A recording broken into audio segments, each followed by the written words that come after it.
Para yogi dimanapun berada, semoga selalu sehat dan berbahagia. Pagi ini kita akan membahas sutta yang ada di dalam kitab Majjhima Nikaya bagian 1. Suttanya nomor 2. Judulnya Sabha Asawa.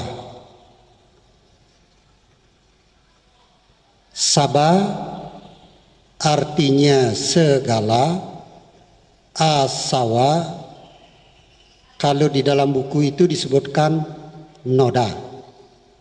Jadi sabha asawa segala noda. Tetapi di dalam buku yang lain asawa juga bisa diartikan sebagai kotoran batin atau noda batin. Nah, di sini Guru Agung kita ingin menjelaskan tentang apa yang berkaitan dengan segala noda. Sutta ini dijelaskan oleh Guru Agung kita ketika beliau bersemayam di Sawati, hutan Jetawana, Wihara Anatapindika, Taman Anatapindika di dekat kota Sawati, kepada para biku. Menariknya sutta ini, Sang Buddha menjelaskan tentang cara melenyapkan segala noda, cara melenyapkan segala asawa, kotoran batin dengan menggunakan 6 cara. Apakah ke-6 cara yang digunakan oleh Guru Agung kita untuk melenyapkan seluruh kekotoran batin yang ada di dalam batin kita? 6 cara tersebut, pertama, noda-noda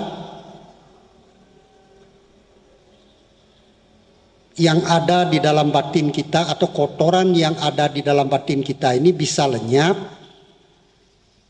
dengan menggunakan cara yang pertama, itu melihat. Kotoran batin asawa bisa juga dilenyapkan secara menyeluruh dengan pengendalian, mengendalikan. Yang ketiga, cara melenyapkan kotoran batin dengan menggunakan. Ketiga. Keempat, dengan menahankan. Kelima, dengan menghindari. Keenam, dengan melenyapkan. Ketujuh, dengan mengembangkan. Jadi di dalam sutta ini Guru Agung kita menunjukkan kepada para biku di Jetawana cara melenyapkan seluruh kekotoran batin yang ada di dalam batin kita masing-masing. Nah, sekarang yang menjadi pertanyaan, apakah kotoran batin yang dilenyapkan dengan melihat? Seseorang yang tidak terampil, tidak bijaksana di dalam dhamma para Arya,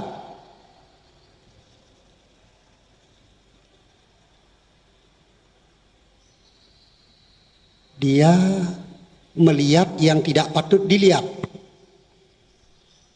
Apa yang dilihat yang tidak patut dilihat? Dia memperhatikan, apakah saya ada di masa lampau? Itu yang beliau perhatikan. Apakah saya tidak ada di masa lampau? Nah, yang pertama tadi, apakah saya ada di masa lampau? Kemudian yang kedua, apakah saya tidak ada di masa lampau? Dua. Ketiga, apakah saya di masa lampau? Maksudnya apakah saya dewa? Apakah saya Brahma? Apakah saya manusia? Apakah saya dan lain-lain. Nah, ini apakah saya di masa lampau? Nah, kalau saya dewa, manusia, Brahma, nah setelah itu saya menjadi apa? Nah, itu pertanyaan-pertanyaan yang diperhatikan oleh orang yang tidak bijaksana. Kemudian yang tadi di masa lampau, sekarang dia memperhatikan di masa depan. Apakah saya akan ada di masa depan? Apakah saya tidak akan ada di masa depan? Apakah saya di masa depan? Setelah menjadi itu, apakah saya akan menjadi apa berikutnya? Nah, banyak pertanyaan yang direnungkan, yang diperhatikan oleh orang yang tidak bijaksana. Kemudian dia menjadi kebingungan. Setelah dia memperhatikan masa lampau dan masa yang akan datang, dia bingung. Apakah saya ada di saat ini? Bingung dia. Apakah saya ada di masa ini? Apakah saya tidak ada di saat ini? Nah, bingung jadinya. Kemudian karena dia kurang paham, dia bertanya kepada orang yang sama-sama tidak tahu. Nah, ibaratnya ini dua orang buta membicarakan seekor gajah. Sama-sama tidak tahu. Nah, karena yang ditanya tidak tahu, yang bertanya tidak tahu, membicarakan tentang masa lampau, membicarakan tentang masa depan, membicarakan masa kini, terjadi pembicaraan panjang lebar, bahkan bisa terjadi perdebatan, bahkan bisa terjadi saling mendebat begitu, saling membantah, saling ngotot. Nah, orang yang tidak bijaksana karena memperhatikan yang tidak perlu diperhatikan. Karena orang bijaksana memperhatikan yang tidak perlu diperhatikan, maka muncul pandangan di dalam pikiran mereka, di dalam batin mereka.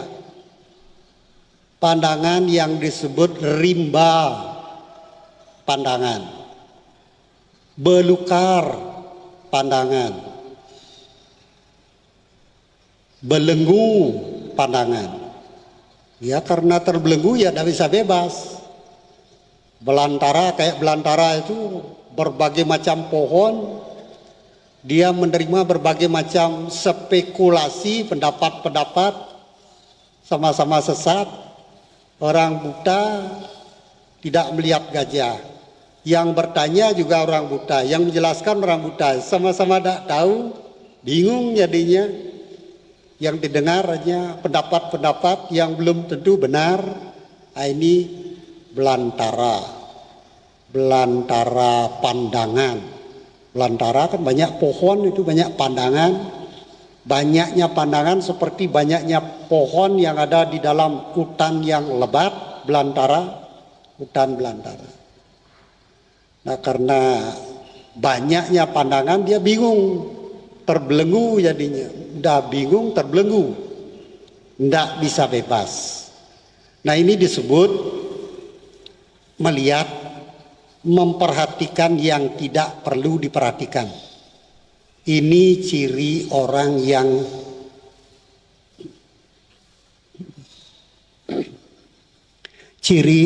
yang tidak bijaksana. Melihat segala sesuatunya dengan tidak bijaksana. Memperhatikan yang tidak perlu diperhatikan, menyebabkan kotoran batinnya yang sudah berkembang menjadi bertambah, yang belum muncul menjadi muncul. Nah, ini penderitaannya bertambah. Nah, bagaimana dengan siswa Arya yang menghormat para Arya, yang menghargai para Arya, menghargai ajaran para Arya? Nah, karena dia mendapatkan pelajaran dari para Arya, orang-orang sejati, orang-orang yang melihat, orang-orang yang mengalami, orang-orang yang manusia sejati yang sudah selesai mencapai tingkat kesucian tertinggi, menemukan damanya sendiri, melihat sendiri bagaimana masa lampau, bagaimana masa depan, bagaimana masa sekarang. Nah, karena mendapatkan pelajaran dari mereka yang luhur, pengetahuannya luhur, perilakunya luhur, maka dia mendapatkan ajaran luhur, ajaran sejati. Ajaran yang diberikan, dia memperhatikan. Inilah duka. Duka Arya Saca. Kebenaran Arya tentang duka, dia memperhatikan. Kemudian dijelaskan oleh para Arya, duka itu muncul karena ada sebabnya. Duka samudaya Arya Saca. Kebenaran Arya tentang sebab duka. Ada duka, ada sebabnya. Kemudian apa yang harus kita lakukan dengan duka ini? Tujuannya tidak lagi duka, lenyapnya duka. Nah, karena lenyapnya duka ini juga dijelaskan, namanya duka Niroda Arya Saca. Kebenaran Arya tentang lenyapnya duka. Jadi duka ini bisa lenyap. Jangan khawatir. Susah bisa lenyap, khawatir bisa lenyap, was-was bisa lenyap. Segalanya bisa lenyap. Segala macam penderitaan bisa dilenyapkan. Ini guru agung kita sudah memberikan petunjuk caranya bagaimana. Ada namanya jalan untuk melenyapkan duka. Duka Niroda Gamini Pati pada Arya Saca. Kebenaran Arya tentang jalan menuju lenyapnya duka. Kasih tahu. Kalau menghormati para mulia, orang-orang sejati yang sudah menemukan sendiri dhamma, mengetahui masa lampau, tidak hanya satu kelahiran, dua kelahiran, 1000 kelahiran, berjuta-juta kelahiran beliau tahu, triliunan kelahiran beliau tahu. Satu kalpa itu bertriliun-triliun, terus pakai triliun nolnya. Angkanya satu, nolnya panjangnya luar biasa, berkilo-kilo. Sampai orang biasa itu menghitung satu kalpa, aduh tidak bisa lah. Kecuali mereka yang sudah menembus tahu berapa lama satu kalpa. Nah, ini beliau guru agung kita ini sudah lahir berkalpa-kalpa, menyempurnakan, melatih paramita untuk menjadi Buddha. Paraminya 10, ibaratnya kalau orang kuliah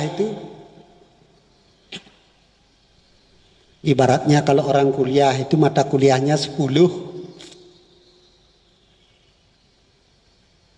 Harus lulus semua. Praktek dana aja udah sulit sekali ini.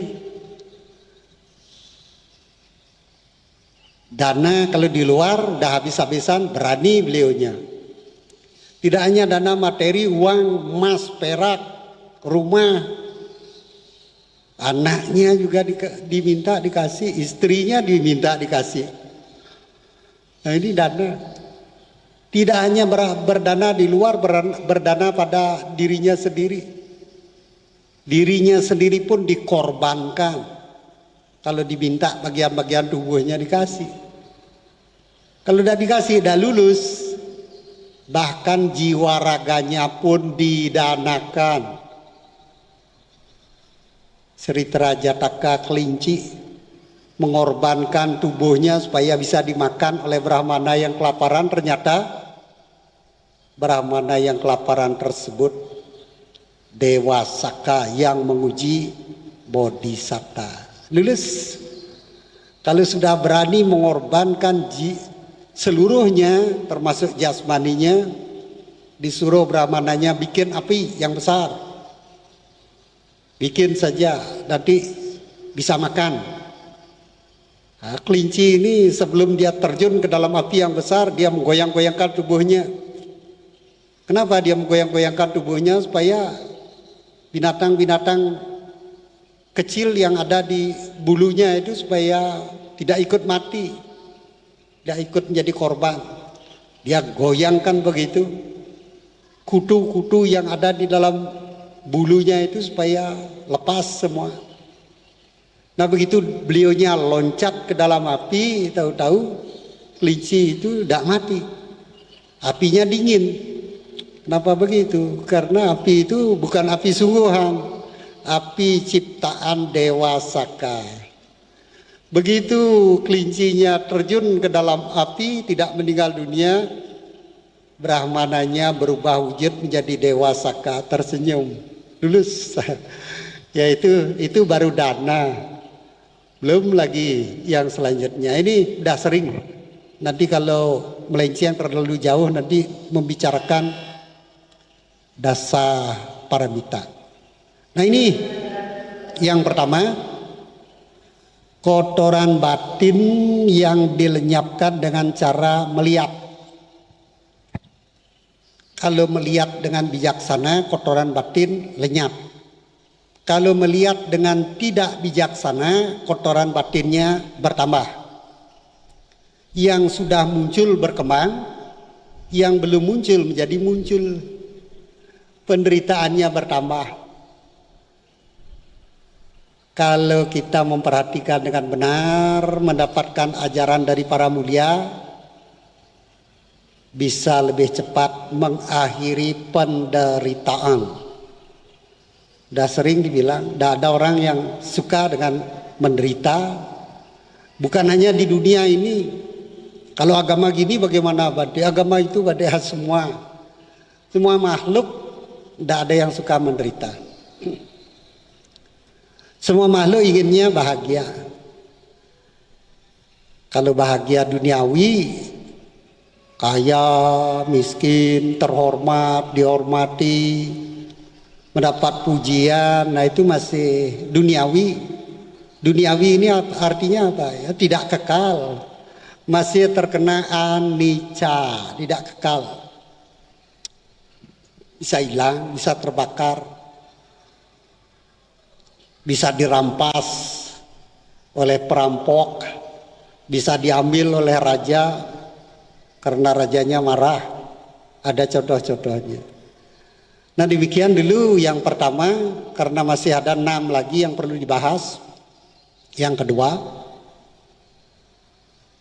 dengan yang tadi melihat, yang pertama, yang kedua dengan mengendalikan. Apa yang perlu dikendalikan ini? Yang perlu dikendalikan adalah indria-indria kita. Mata perlu dikendalikan supaya melihat yang benar, yang bisa menyebabkan lenyapnya duka. Kalau melihat sesuatu yang menyebabkan bertambahnya duka, nah ini seperti tadi lagi. Tidak perlu dilihat. Mendengar perlu dikendalikan. Kalau mendengar yang ajaran mulia, dhamma sejati didengar. Kalau mendengarkan yang mengarah pada bertambahnya kekotoran batin, kekhawatiran, was-was, cemas dan lain sebagainya, nah itu tidak perlu didengar. Artinya kita perlu menyeleksi apa yang perlu didengar. Fitnah, gosip dan lain sebagainya itu kayak belukar, kayak rimba. Nah, itu tiap-tiap orang berhak berbicara. Apakah dia berbicara benar didasari kebenaran? Apakah dia berbicara menjengkelkan didasari dengan kemarahan? Apakah dia berbicara didasari atas loba keserakahan? Apakah dia berbicara asal bicara, omong kosong, tidak ada isinya, ketidaktahuan? Itu hak mereka. Dia yang berbicara, dia yang berhak, dia yang berbicara, hukumnya sebab akibat. Kalau seseorang berbicara yang benar, batinnya tenang, akibatnya bahagia. Kalau berbicara yang tidak benar, otomatis batinnya gelisah, akibatnya gelisah. Saat ini dan seterusnya. Setiap kali ingat gelisah, khawatir, was-was. Setiap kali ingat khawatir, was-was, gelisah. Baik pagi, siang, sore, baik duduk di kamar mandi, sedang makan, berbicara. Kalau muncul ingatan itu, khawatir, gelisah dan lain sebagainya. Makanya Sang Buddha mengajarkan stop perbuatan buruk. Yang terkena gosip, yang terkena ucapan kasar, hinaan, seperti para biku yang dihina karena fitnah dari petapa kelana, itu akibat yang harus diterima karena pernah melakukan, ya sekarang terima akibatnya, bayar utang. Ya pernah pinjam ya berutang, harus dibayar.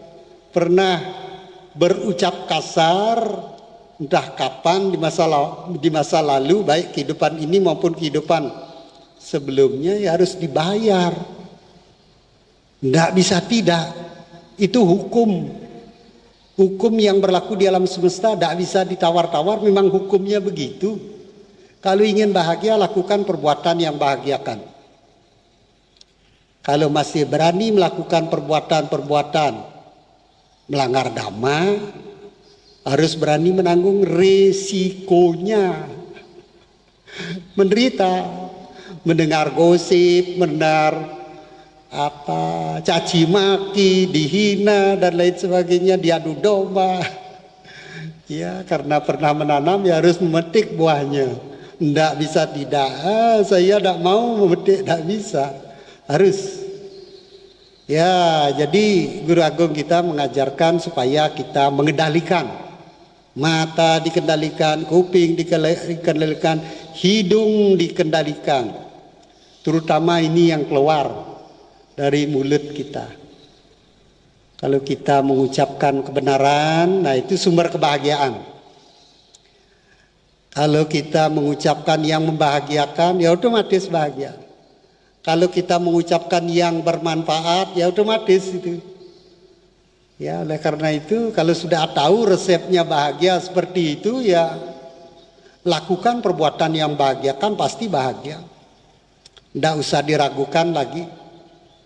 Sekarang saya sudah berucap baik, ngomongnya bermanfaat, tapi kok malah yang buruk-buruk dia saya terima. Ya belum saatnya berbuah yang ditanam sekarang. Nanam durian, sekarang nanam, maunya sekarang berbuah. Belum waktunya. Ya nanti kalau sudah waktunya pasti berbuah, tidak usah khawatir, don't worry lah. Ya jadi mata perlu dikendalikan, telinga, hidung, mulut, tubuh jasmani, pikiran semua perlu dikendalikan. Nah, kalau sudah semua indera kita terkendali, mata melihat yang baik, kuping mendengar yang baik, mencerap yang baik, hidung juga begitu. Ya, kalau bau tidak enak ya ditahanlah, memang suasananya seperti itu. Berada di tempat yang penuh dengan sampah, ya aromanya ya sampah. Ya karma buruk lagi berbuah, berada di tempat sampah, coba berada di taman bunga. Apalagi bunganya wangi-wangi, apalagi warnanya indah-indah sedang berkembang begitu, udaranya segar. Ya makanya orang pada pergi ke Jepang melihat bunga sakura, aduh indahnya. Tapi saya tanya aromanya bagaimana? Ada aromanya nanti. Oh iya, iya. Ya tahulah, tahu dari mendengar, tapi tidak tahu dari membuktikan. Begitu. Jadi semuanya harus dikendalikan. Kalau semuanya terkendali, ini mengarah pada lenyapnya penderitaan. Satu dengan melihat, kedua dengan mengendalikan, tiga dengan menggunakan. Jadi perlu. Bukannya berarti jadi pertapa ini tidak menggunakan apa-apa. Telanjang begitu, nanti diketawai bikunya telanjang. Kalau pertapa telanjang udah biasa, itu kalau biku telanjang mana ada? Nanti diketawai bikunya telanjang. Kalau pertapa telanjang itu di India udah dari zaman-zamannya begitu, memang dia telanjang. Beda. Jadi harus menggunakan. Apa yang harus digunakan? Menggunakan jubah supaya layak. Supaya layak, menjadi biku ini layak, pantas dipandang. Kalau telanjang ya tidak pantas dipandang. Menggunakan jubah ini tujuannya supaya perlindungan dari dingin, perlindungan dari panas, perlindungan dari angin yang kencang. Kalau di India itu kan serba ekstrim. Kalau panas, panasnya luar biasa. Musim panas itu luar biasa sampai gosong kulit. Kalau musim dingin, dinginnya luar biasa. Keluar dari bus mau masuk ke dalam hotel bisa menggigil. Berapa derajat nih? 15 derajat, AC sering saya pakai 16 derajat, kok enggak begini dinginnya. Lain AC-nya 16 derajat, di dalam tulisannya 16 derajat, tapi ruangannya karena lingkungannya 30 derajat ya tidak sampai, tidak mencapai 16 derajat. Kalau di India waktu itu ya betul-betul bulan Februari itu 15 derajat ya 15 derajat, turun dari bus menggigil. Tubuhnya kurang sehat sampai menggigil, kurang olahraga berarti. Ya, harus menggunakan, melindungi tubuh dari dingin. Makanya kalau musim dingin itu bikunya menggunakan sanggati. Sanggati yang bisa kalau dalam upacara diselendangkan di sebelah kiri itu sanggati itu. Nah, itu selimut. Waktu musim dingin 2 lapis. Nah kalau sudah menggunakan itu hangat, tidak nembus dia. Ya, tidur pakai AC, pakai sanggati ya tidak tembus. Segar udaranya, tidak tembus dia. Kalau selimut masih tembus selimut biasa. Menggunakan. Terlindung dari serangga, lalat, mikroorganisme, dan binatang-binatang melata. Nah, ini menggunakan, tujuan menggunakan jubah itu seperti itu. Tidak untuk yang lain. Supaya keren penampilannya, supaya wangi jubahnya, enggak, bukan seperti itu tujuannya. Supaya layak, terlindung dari sengatan matahari, dari sengatan dingin, dari kencangnya angin, dari binatang-binatang, serangga-serangga, supaya kulit terlindung supaya bisa mempraktekkan jalan kesucian menggunakan jubah, menggunakan dana catupacaya. Tujuannya supaya bisa merawat tubuh ini makanan, merawat tubuh ini supaya tidak cepat lapuk. Tujuannya membantu kehidupan suci. Tujuannya bebas dari penderitaan. Makan ini tujuannya supaya tubuh ini bisa digunakan untuk mempraktekkan jalan kesucian, untuk mencapai kebahagiaan tertinggi, nibbana paramang sukang. Tidak lagi menderita. Ada makanan. Dana makanan ini buat para biku bukan bertujuan supaya keren penampilannya, supaya indah penampilan janda, tidak seperti itu ya. Supaya halus kelihatannya kulitnya, wajahnya, tidak, bukan itu tujuannya.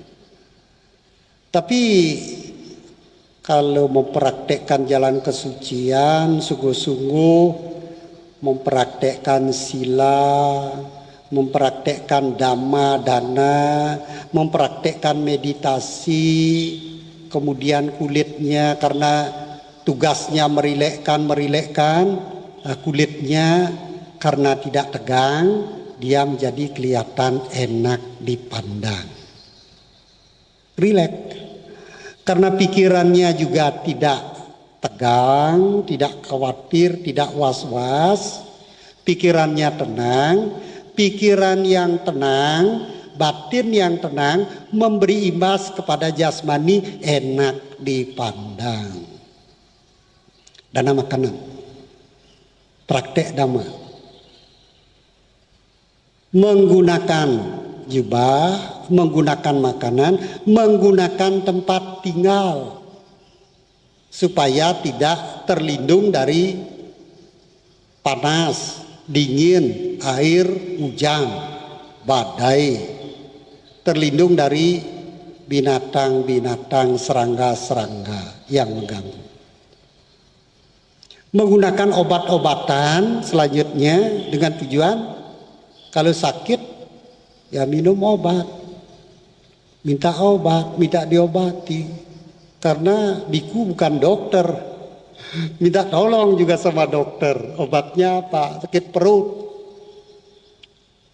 Apa sakit apa? Ya ngomong pada ahlinya. Ada ahlinya. Tidak hanya sekarang. Kalau zamannya sebudah ada dokter. Ada dokternya. Tapi bukan disebut dokter. Disebut tabib jiwaka. Ada. Dulu juga dia belajar mengobati dengan ya ramuan dari daun-daunan, akar-akaran, getah-getahan. Juga kalau kena panah itu juga bisa membedah. Bagaimana membedah supaya ujung anak panahnya itu bisa dikeluarkan. Kalau tidak gitu ya sakit terus, menderita, mati. Kalau dikeluarkan bebas dari sakit. Sudah mengenal ilmu bedah. Jiwaka sudah mengenal ilmu bedah. 2564 tahun yang lalu sudah ada ilmu bedah. Tabib Jiwaka mengeluarkan pecahan batu dari kakinya Sang Buddha dengan pisau kecil tajam, bersih, steril. Menggunakan jubah, menggunakan tempat tinggal, menggunakan dana makanan, catupacaya obat-obatan, jubah, makanan. Nah, ini dengan menggunakan. Yang pertama melihat, yang kedua mengendalikan indera, yang ketiga menggunakan tempat tinggal, termasuk juga ya seperti tadi tempat tinggal sudah. Nah sekarang selanjutnya menahankan, yang keempat menahankan. menahan diri dari, kalau sudah musim dingin ya menahan diri dari dingin. Walaupun sudah berada di dalam kuti, masih kedinginan ya harus ditahan. Kalau musim panas mengadakan perjalanan, terik matahari ya udah dari pagi jalan kaki ke suatu kota berikutnya, ke suatu desa berikutnya, belum juga sampai matahari sudah muncul di atas kepala, belum nyampe ya harus ditahan. Menahan terik matahari, menahan, karena biku zaman sang Budanya tidak pakai alas kaki, kena duri, kena kerikil, itu ya menyakitkan juga. Para suaminya sudah menjadi biku, istri-istrinya sedih sendiri di rumah, ikut sama suaminya mau menjadi bikuni ya, ikut berjalan, tidak pernah berjalan berkilo-kilo, kakinya pecah-pecah, keringatnya keluar pecah-pecah, capek pada nangis itu. Dikira gampang, tahu-tahu pada nangis begitu, kakinya kena duri, kena pecahan batu, kena kerikil dan lain sebagainya, nangis-nangis itu kakinya pada bolong-bolong. Aduh, ya tidak gampang juga jadi biku, jadi bikuni. Pada waktu itu harus jalan kaki. Kalau sekarang kenapa tidak jalan kaki? Kalau jalan kaki ya aneh nanti dilihat. Ada kendaraan, ada kereta api, pesawat. Aduh, habis dah waktunya ini. Ceritanya belum tuntas ini. Ya, jadi begitu dulu karena waktunya sudah habis. Ya, nanti dilanjutkan di lain kesempatan. Sekarang tiba saatnya kalau ada pertanyaan ya harus dijawab. Harus dijawab. Jadi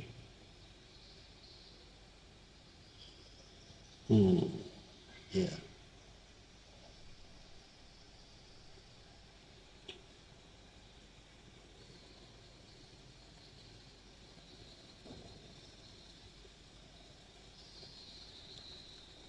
Ya, tidak ada yang bertanya.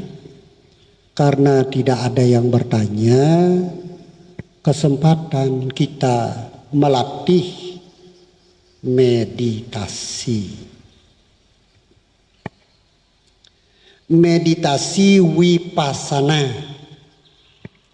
melihat dan tidak melekat. Perhatikan, melihat dan tidak melekat ini artinya hanya sadari dan lepaskan. Jangan dicengkeram.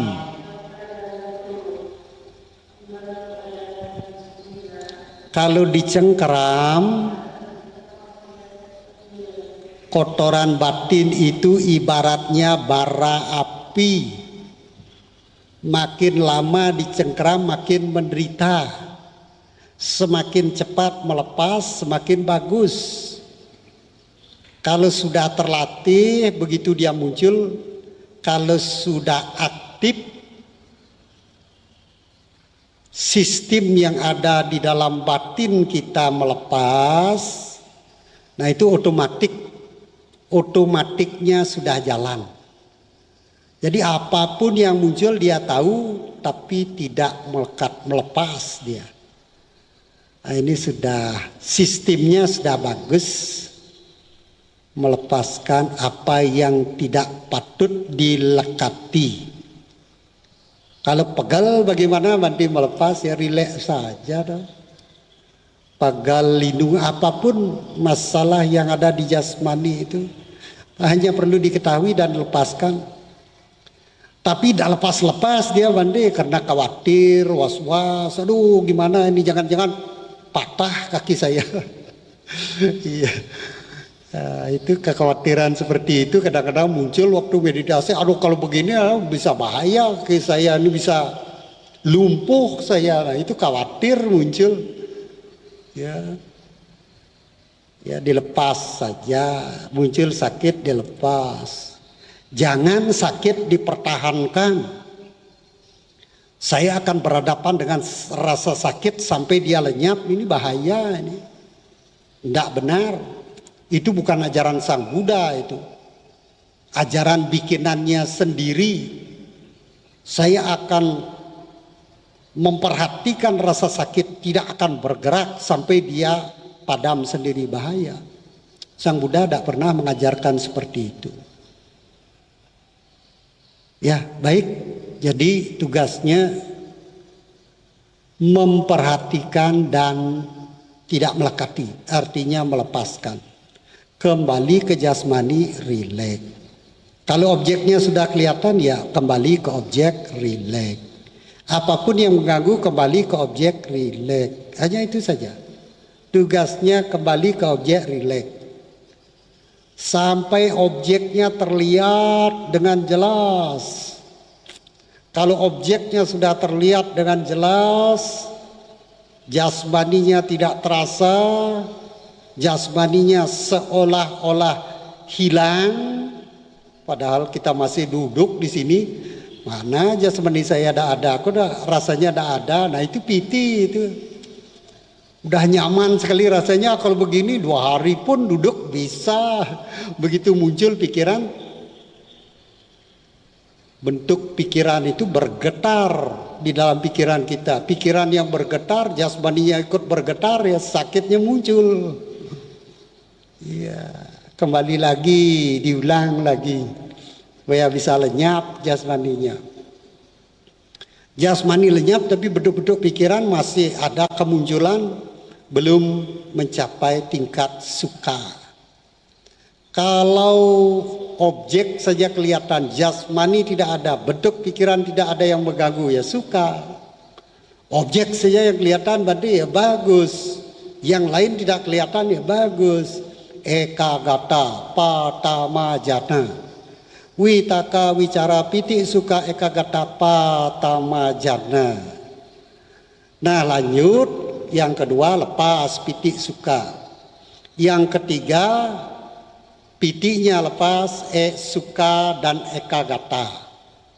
Yang keempat yang ada hanya perhatian murni, sati, parisudi, seimbang dia. Bisa digunakan kalau sudah sati, satinya sudah murni. Nah ini pikiran kita menjadi pelopor, menjadi pemimpin, menjadi pembentuk. Idi keluar di sana, membentuk dia. Mau saya ini menembus tembok, bisa. Menembus berangkas, bisa. 1 kilo emas, bisa. Nah, nanti kalau sudah menciptakan 10 kilo emas, sudah tidak jadi pertapa lagi. Udah capek menggendong emas 10 kilo kemana-mana. Ya, meditasi dilanjutkan.